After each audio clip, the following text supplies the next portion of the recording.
The new commander of the 23rd Infantry, Motorized Infantry Battalion, promises tough times to those promoting insecurity in the Mongo division close to the Kupe-Mwaniguba division in the southwest region of the country, hit by socio-political crisis for close to 3 years.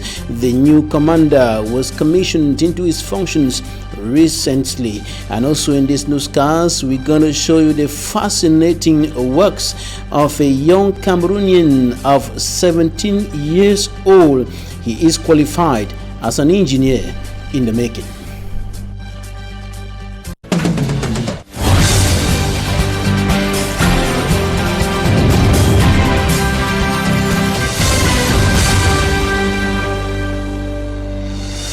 Thanks, ladies and gentlemen, for joining us on this edition of the 6 p.m. primetime newscast on EQUINOXE Television, live from our headquarters in Cameroon's economic capital, Douala. I am Babla Jonathan.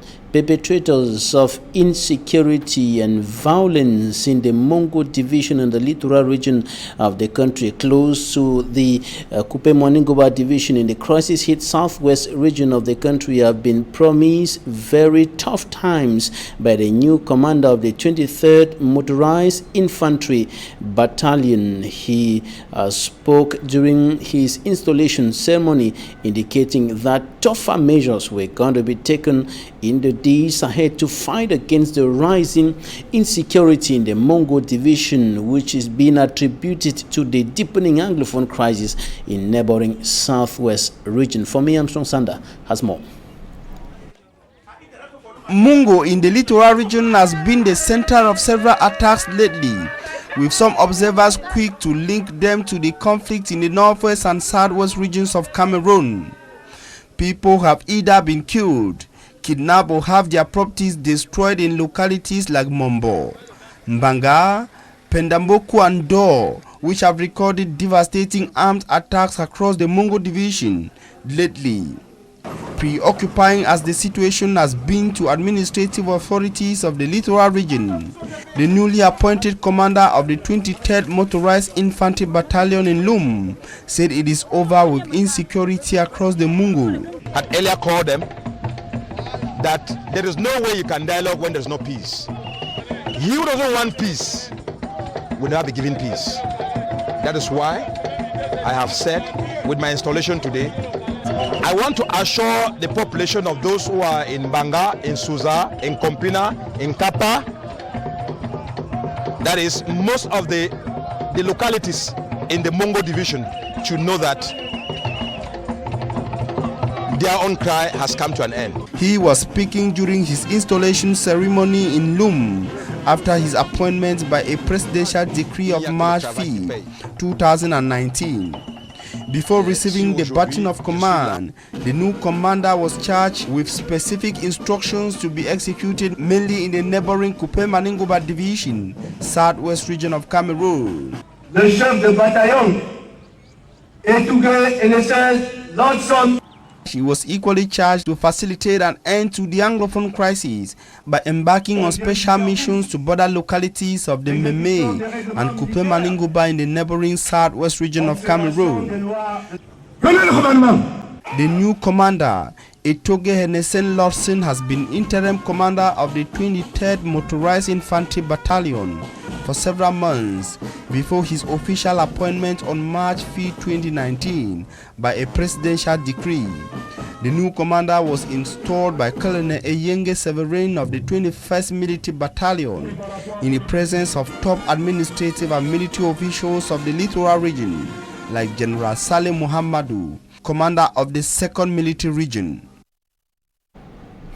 And the situation in the two Anglophone regions of the Republic of Cameroon has continued deepening, leaving several persons dead, several others displaced, and villages, many villages devastated. And one of such villages is Nguti subdivision in the southwest region of the country, where our correspondent Terry Jato takes us to.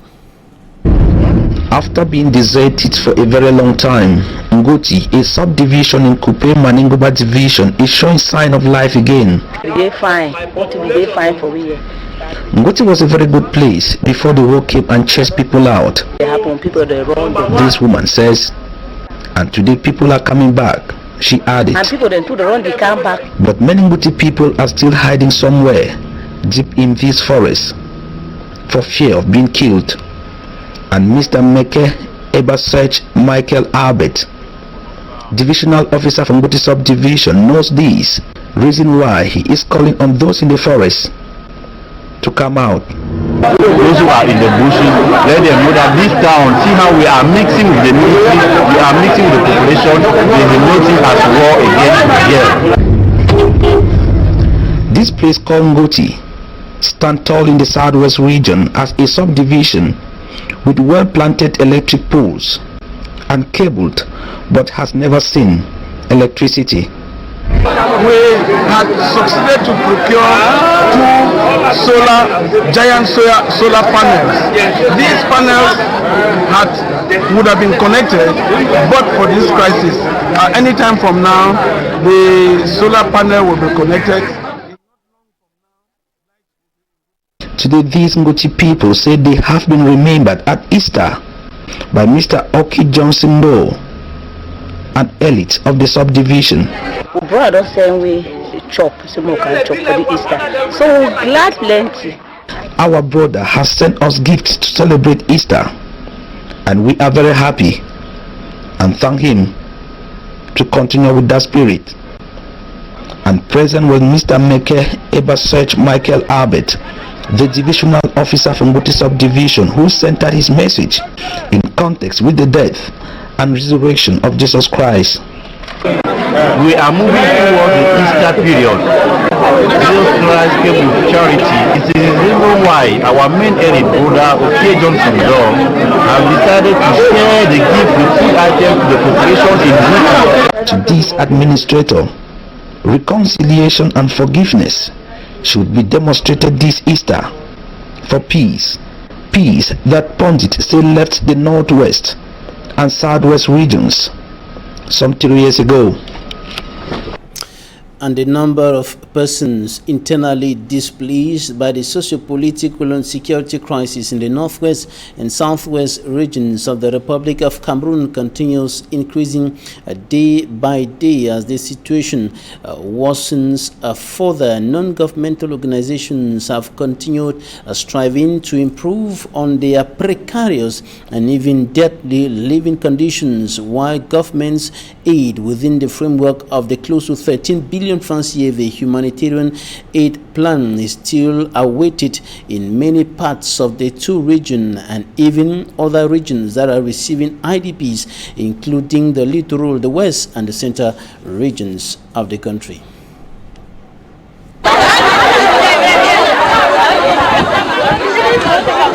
The struggle for survival. Men, women and children striving to meet their basic needs.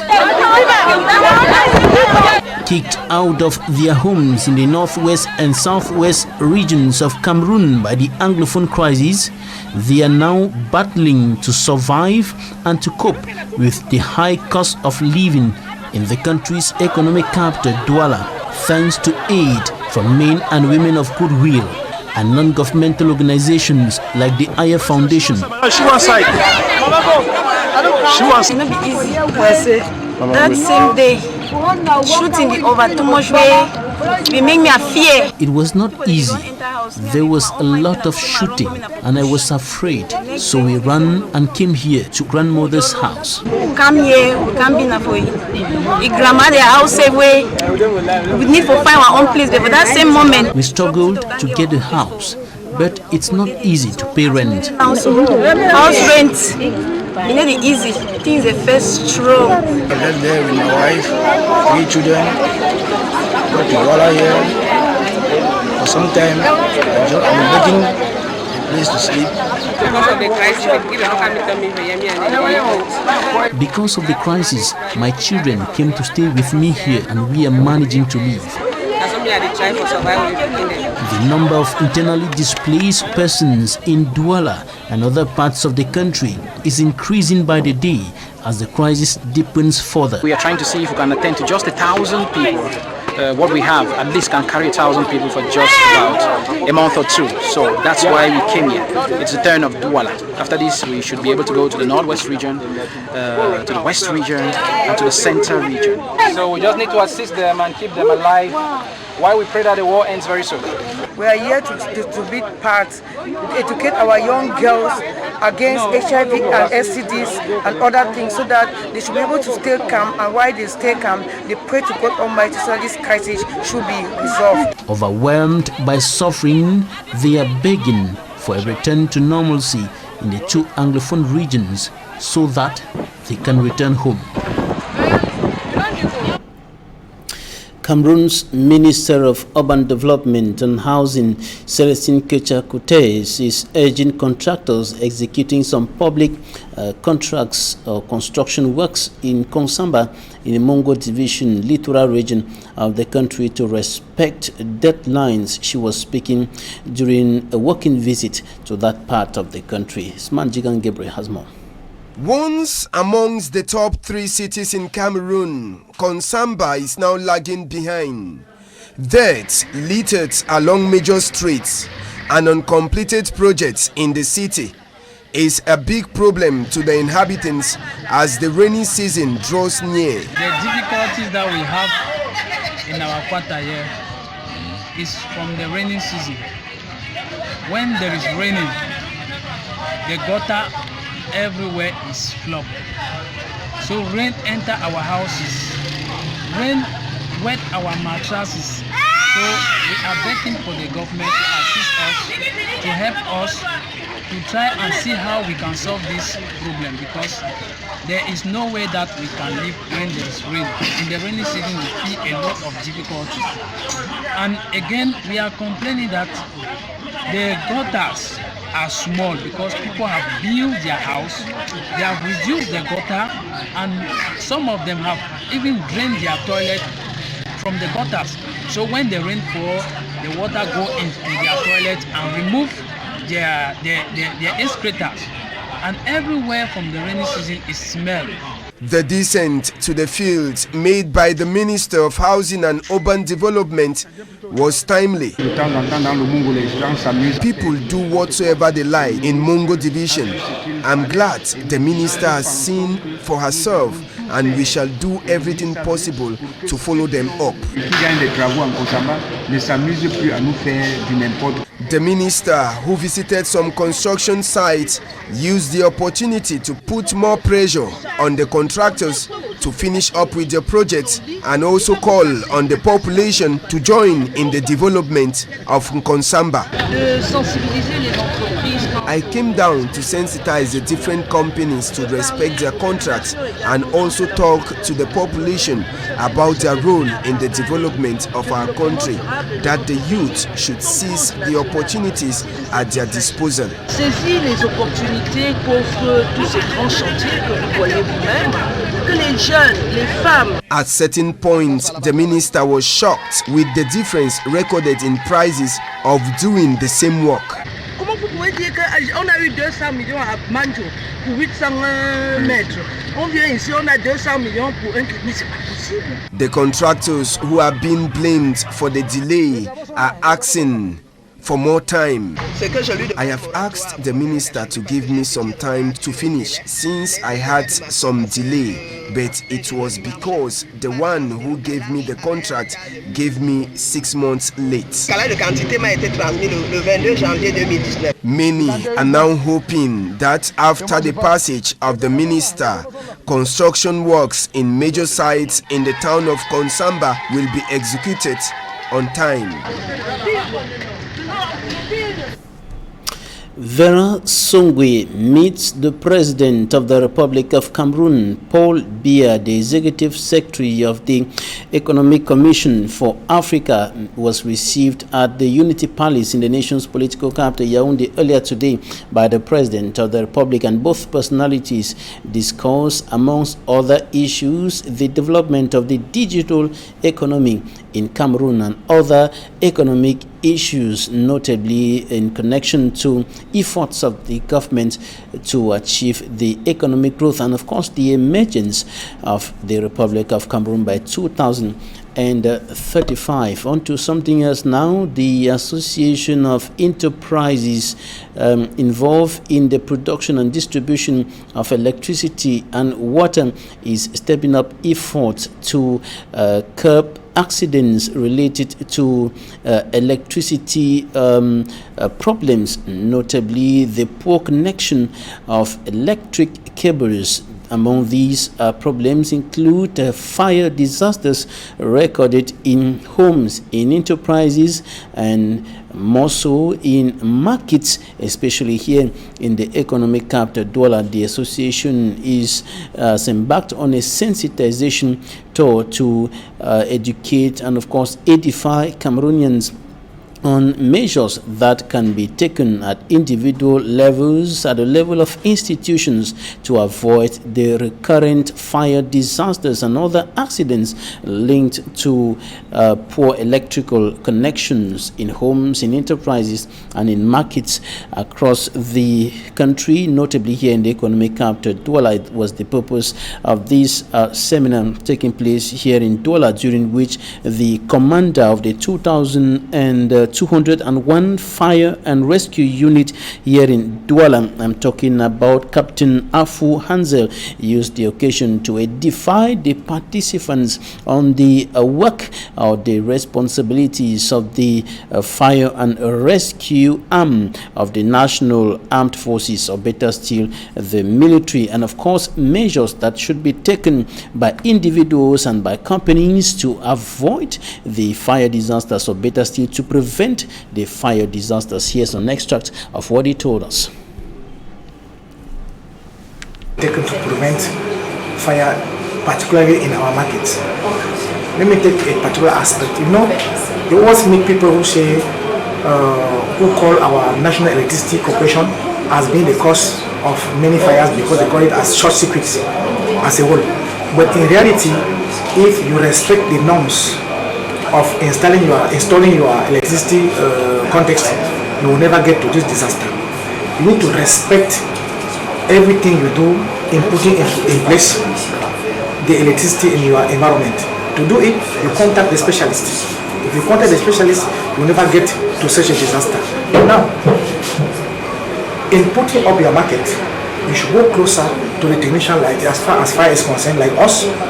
We will tell you what you have to put in place to prevent such incidents.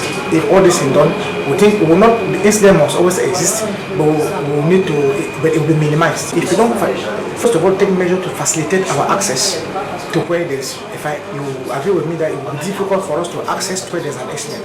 And when we will get there, obviously we will do everything in our position to maintain the fire incidents where they are, taking into consideration the fact that when you are building, you must have used the materials that follow the norms in construction.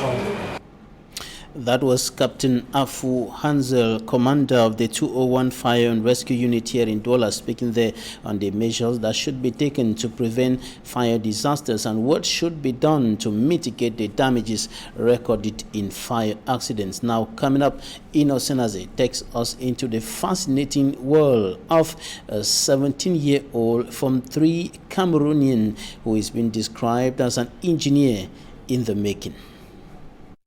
He is one amongst many others with architectural engineering skills displaced by the Anglophone crisis. Our Blaise, 17 years old, was forced out of school in Form 3 in Bamenda by the armed conflict. He has been residing in Kululun Douala for a month now, but not idle.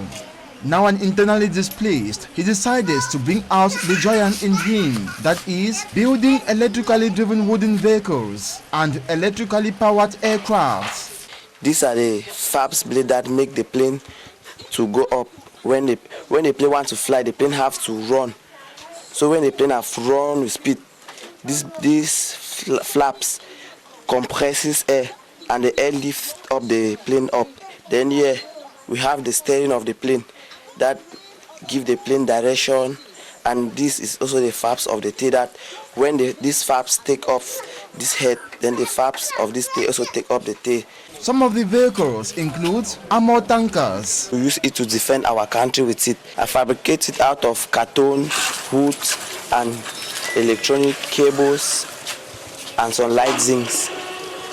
With motors removed from decks and amplifiers. Hey,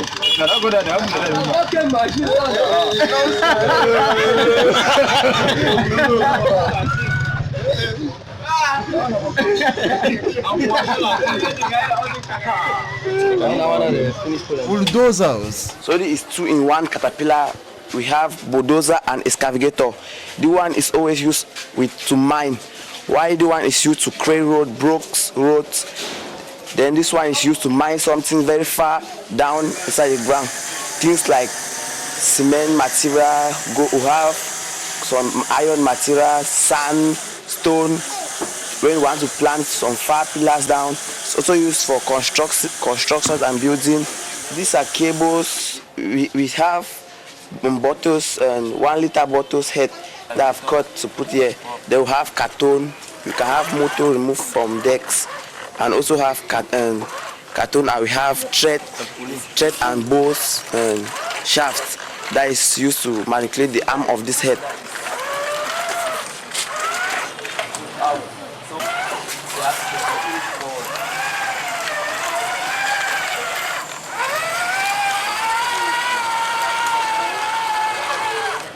This one is a stamper. When we are fixing a road, we use it to make the road smooth, well pounds, so that when the road is being constructed, so that we don't have too much pothole.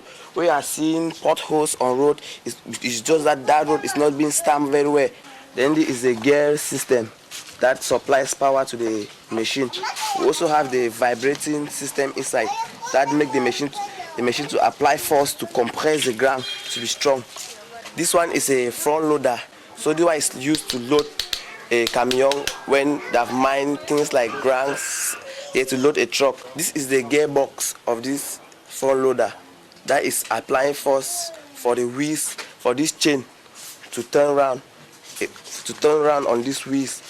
So it is the chain. The chain is receiving a command from this gearbox before the chain can turn around. So it's the chain that is making this front loader to move forward, backward, left, and right. Trucks. The truck is used to carry sand, some heavy loads, stone ground, to transfer some of our mining material that have been removed from the ground. So this one helps us to transfer it for far distance and to carry it a quantity that a human being cannot carry it inside the wheelbarrow.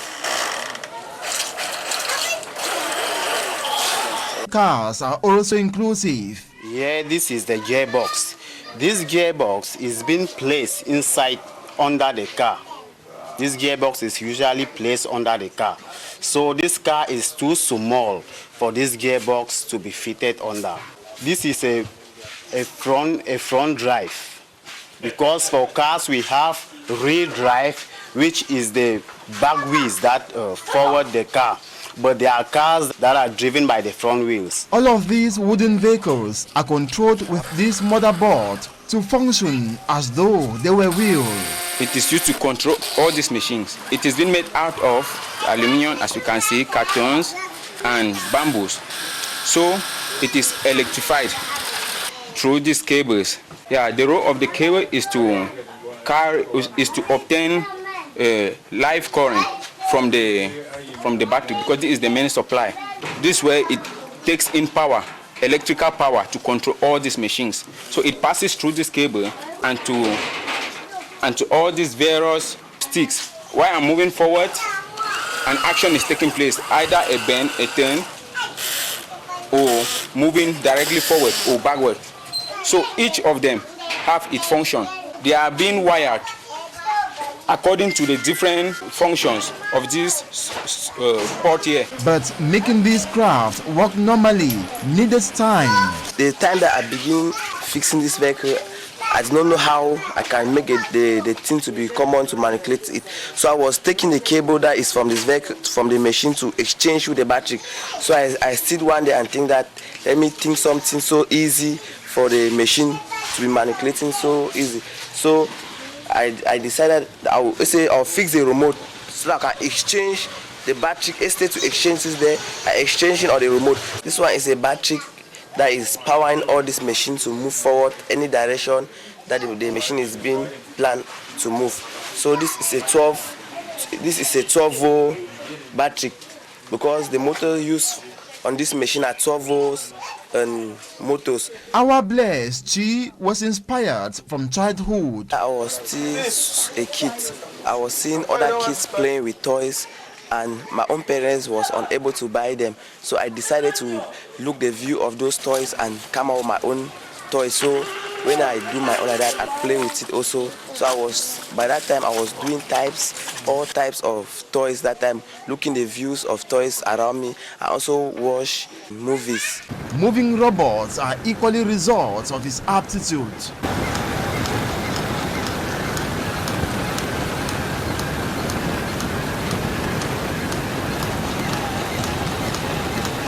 He had also admired science that gave birth to magnificent technology. Blaise did not limit himself admiring planes fly, bulldozers and caterpillars doing incredible works, and so on, but to build his. When moving the town, I see machine working somewhere, building machine, at times seeing planes fly over the city, our town.